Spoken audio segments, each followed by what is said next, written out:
Hello friends, welcome back to my channel. আশা করি সবাই ভালো আছো। আমি ভালো আছি। তাহলে ঝড় তো চলে গেছে। এখন নিশ্চয়ই তোমাদের সব জায়গা যে যেখানে আছো সেফ আছো, ভালো আছো। আহ, যাক, যে জিনিসটা আমাদের একটা চিন্তার কারণ হচ্ছিল, গভীর চিন্তা, তাই না? একটা ভীষণ একটা টেনশনে ছিলাম। সেটার থেকে আপাতত আমার মনে হয় সবাই দূর হয়েছো, সেই টেনশনটা মুক্ত হয়েছো এবং আহ, আশা করি আর কোনো ভয় নেই।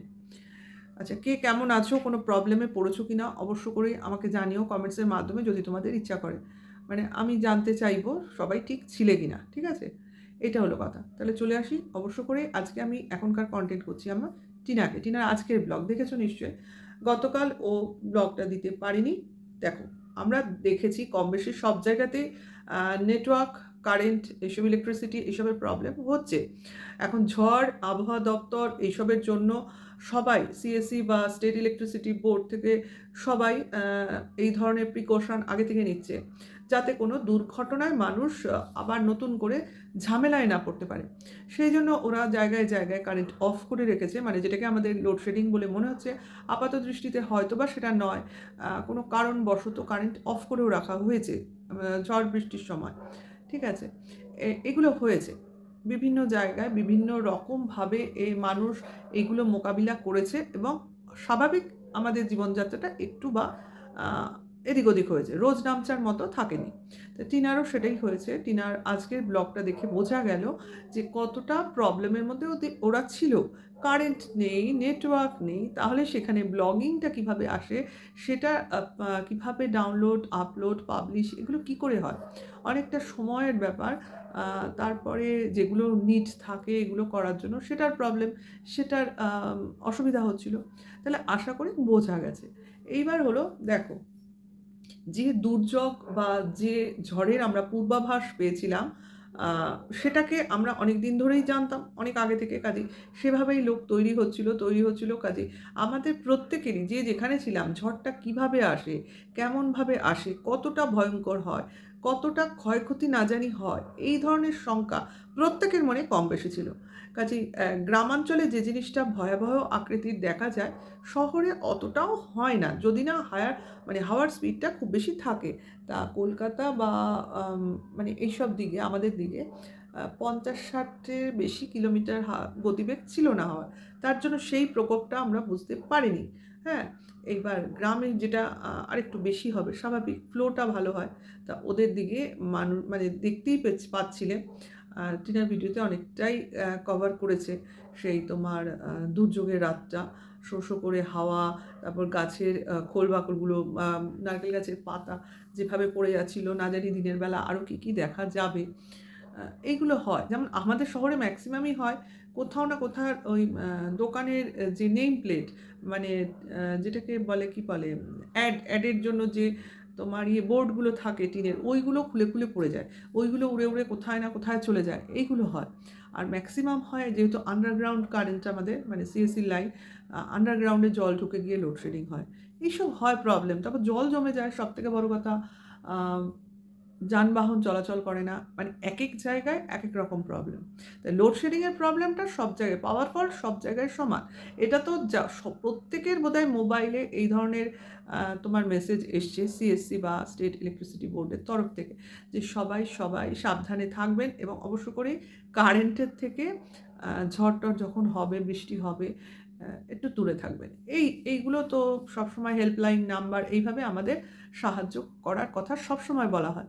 তা টিনাদেরও তাই, দেখো সারা রাত কারেন্ট নেই, তার জন্য ঘুমও নেই। যে তোমার যতই আবহাওয়া ঠান্ডা হোক না কেন, হয় না সেভাবে, ঘুমটা হয় না। আর সেইভাবে বৃষ্টিটাও ছিল না আগের দিন রাতে, কিন্তু কারেন্টটা অফ ছিল। কাজেই মানুষ কিভাবে শান্তিতে শোয়, এই আমাদের যে ওয়েদারটা চলছিল। তারপরে ভোরবেলা উঠে বাবা চলে গেল ডিউটিতে, বাস নিয়ে এসেছিলেন উনি।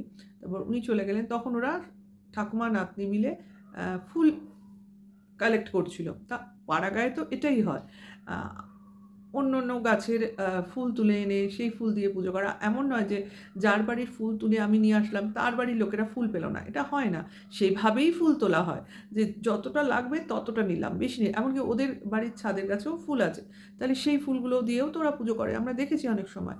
হয়তো বা ওই যে গাছের ফুলগুলো ওরা তুলে আনছে, হয়তো সেটা একসময় দিনের শেষে ঝরে পড়ে মাটিতে পড়ে নষ্ট হয়। গ্রামে কিন্তু এগুলো হয়, আমি দেখেছি। আমি থাকি না তো কি হয়েছে, আমার আত্মীয় স্বজনও তো থাকতে পারে, সেই জন্য এই অভিজ্ঞতাটা আমার আছে। একটু বেলায় গিয়ে দেখা যাবে বা হাওয়ায়, ঝোড়ো হাওয়ায় ফুলগুলো পড়ে মাটিতে পড়ে থাকবে, সেখানে যদি কেউ তুলে নিয়ে গিয়ে পূজা আর্চা বা ঠাকুরের পুজোর কাজে লাগায়, সেটা তো অনেকটা ভালো না? অভাব হয় না, যেটা বলছেন না কার গাছ থেকে তুলে নিয়ে এসছো তারা ফুল পাবে না, এতে অভাব হয় না। আরেকটা কমেন্টস আমি দেখলাম এই জায়গাটায়, বাসি কাপড়ে ফুল তুলেছে। আচ্ছা, আমি জানি যতটা সম্ভব, আহ, আমিও তো দেখেছি এরকম কেউ সকালবেলা ফুল তুলতে গিয়ে জামা কাপড় ছাড়ে, এই ধরনের জিনিসটা আমি অন্তত দেখিনি। আর এটা সাধারণত যারা তোলে আমি দেখেছি ম্যাক্সিমামই তোমার বয়স্ক মহিলারা, বয়স্ক মানে তিনার ঠাকুমার যেরকম বয়স ওই রকম কি তার থেকে একটু কম বয়স হবে, অল্প বয়সী ছেলে মেয়েরা বা বউরা তোলে না। ওই স্ট্যান্ড মানে এজেড আপ 60 এরাই কিন্তু সকালবেলা ওঠে এবং ফুল টুল কালেক্ট করে। আমার তো মনে হয় যারা এরকম বয়স্ক লোকেরা তোলে তাদের কোনো শুদ্ধ অশুদ্ধ ব্যাপারটা থাকে না। আচ্ছা, এটা যারা কোয়েশ্চেন করেছেন তাদের উদ্দেশ্যে আমি বলছি, অ্যাকচুয়ালি এই শুদ্ধ অশুদ্ধ পুরোটাই মনে। মন যদি পবিত্র থাকে তাহলে কোনো কিছুতেই কিছু যায় আসে না। এটা আমার ব্যক্তিগত মতামত, আমার মতামত সবার হবে তা নয়। কাজেই তাদের প্রশ্নের উত্তরটাও আমি দিলাম, আবার আমার মতামতটাও আমি রাখলাম। তাহলে এটা আশা করি খানিকটা লোকের প্রশ্নের উত্তরের কাজ করবে। নেক্সট চলে এলো আবার কারেন্ট যাচ্ছে আসছে, সকালবেলা ওরা ফেরার সময় কারেন্ট চলে এলো, মানে স্ট্রিট লাইটের কথা দেখিয়ে বলেছে, কিন্তু আবারও গেছে, কারণ যাচ্ছে আসছে যাচ্ছে আসছে এটাই হচ্ছে। তারপরে কি হলো না, ওরা ঠাকুমা আর নাতনি মিলে রান্নার ব্যবস্থা করলো। দেখেছো কত রকমারি রান্না হয় ওদের বাড়িতে, এবং এই রান্নাটা কিন্তু যথেষ্ট পরিশ্রমের, যেটা দেখাচ্ছিল এঁচোড়ের কোপ্তাকারি, মানে যথেষ্ট পরিশ্রমের রান্না। তা উনি বলে ওনার রান্নার হাত ভালো, আমরা অনেক দিন ধরেই দেখছি, এবং এই ধরনের স্পেশাল টাইপের কিছু রান্না উনি করতে পারেন। তাই সেই রান্নাটাই ওনারা মিলে করলো, ঠাকুমাই রান্না করলো, আর নাতনি যেটুকু গুছিয়ে বাটিয়ে জোগাড়ের যে কাজটা সেটা করে দিল। আর শাশুড়ি আর বৌমা বাড়ির গেল কোথায় না কাচাকুচি, মানে কাজ সমস্ত ভাগ করা, একই কাজে সবাই এসে ভিড় করে না, সুন্দর মানে ডিস্ট্রিবিউট হয়ে যায় কাজ, ফলে কোনো অসুবিধা হয় না। নেক্সট চলে আসি খাওয়ার কথা। দেখো সবাই এক জায়গায় বসে একসাথে খেয়েছে, আগের দিন রাত্রেও খেয়েছে, ওর বাবা দাদা ছিল। আচ্ছা, নেক্সট ডে দুপুরবেলাও খেয়েছে, তাহলে বাবা ছিল না, কাজে যে থাকবে না সে খাবে কী করে? যারা আছে বাড়িতে এক্সিস্ট করছে তারা তো খাবে, সেটাই খেয়েছে। দেন এটার পরেই চলে এলো সন্ধেবেলার সেই হাওয়া, অমুক তমুক। দেখো স্বাভাবিক একটা ঝড়, মানে মানুষ যখন দেখে, হ্যাঁ, তাতে কি হবে, ঝড়ের পরে কি হবে বা ঝড়ের সময় কি হবে, এইটা ভেবেই মনের মধ্যে একটা শঙ্কা কাজ করে, যেটা কিনা একটা অন্দীপের ভিডিওতেও আমি সেম টু সেম দেখেছি। একই জিনিস দুজনের ভিডিওতে দেখা গেছে, বলতে তো পারবে না একই জায়গায় আছে, কিন্তু এরা যে 5 বছর একসাথে ছিল এটা কিন্তু প্রমাণিত। দেখো দুজনের নেচারই এক, দুজনেই জানলা খুলে ঝড় দেখছে, দুজনেই লোডশেডিংয়ে টর্চ মুখে দিয়ে ভিডিও করছে। তার মানেটা কি? এটাই স্বাভাবিক, লোক এটাই করছে, ঘরবন্দি থাকছে।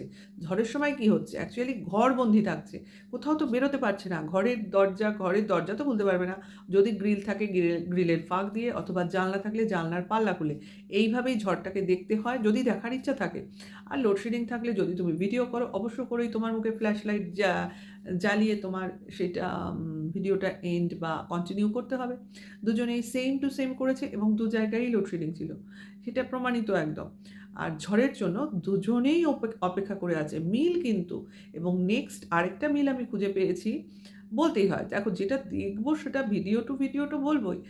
টনদীপ এবং টিনা দুজনেরই বৃষ্টি হোক অসুবিধা নেই, কিন্তু ঝড়ে আপত্তি আছে, বুঝতে পারছো?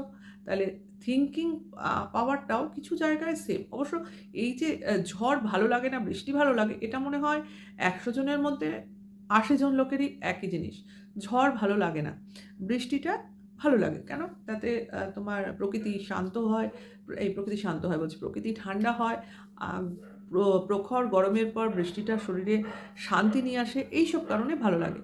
বৃষ্টি হোক ক্ষতি নেই, কিন্তু ঝড়ে কি হয়, একটা তাণ্ডব শুরু হয়ে যায়, নষ্ট হয়ে যায়, জিনিস ভেঙে যায়, এইগুলো মানে ক্ষয়ক্ষতি হয়, এই জন্য ঝড় অনেকে পছন্দ করবে না। তাহলে এইগুলো যার মনোভাব, সেখানে টনদীপ, আমার প্রসঙ্গ চলেই আসে, যার মনোভাব এই, সে কী করে নিজের জীবনে এরকমভাবে ঝড়টা তুলতে পারলো? এইখানে তো মানসিকতাটা মিলছে না। টিনার মানসিকতা কিন্তু মিলছে। ও ঝড় ভালোবাসে না, বৃষ্টি হোক ক্ষতি নেই। তার মানে ও ঝামেলা ভালোবাসে না। কিন্তু টনদীপের কথার সঙ্গে কাজের কোনো মিল নেই। টনদীপও একই জিনিস, অথচ ঝামেলার মধ্যে দিয়েই দিন কাটাচ্ছে, ঝড়ের মধ্যে দিয়েই দিন কাটাচ্ছে। শান্তি বা শান্ত পরিবেশ ওর পছন্দ হচ্ছে না। কেন? দেখো, এইখানেই অনেকে প্রশ্ন করতে পারে যে টিনা যদি ওর সব শর্ত মেনে নেয়, তাহলে তো কোনো ঝামেলা থাকে না। কিন্তু একজন মাকে তার মাতৃত্বটাকে কেড়ে নেওয়ার কথা বলা হচ্ছে, সেটা কি কেউ শুনবে? এই একটা জায়গায় তো টিনা আটকে গেছে, আর কিন্তু কোনো জায়গায় আটকাবার কথা নয় ওর।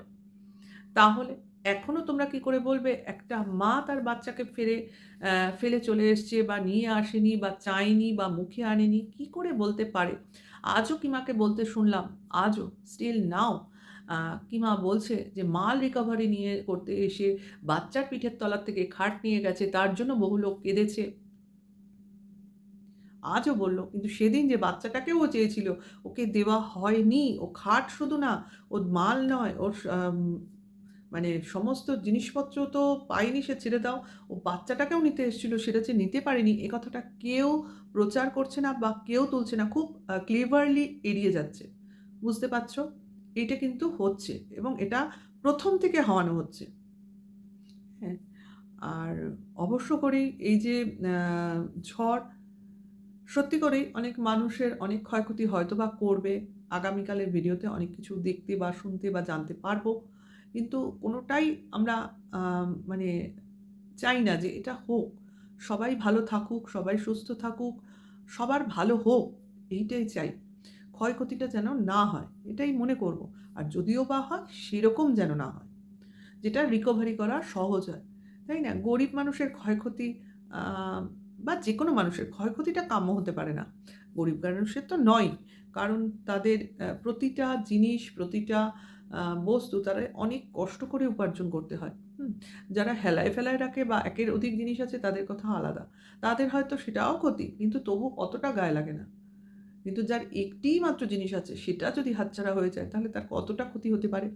কাজেই এই জিনিসগুলো সত্যিকারের আ বিবেচনামূলক জিনিস, যেটা কিনা আমরা কখনোই মানে দেখতে চাই না বা ভাবতেও চাই না।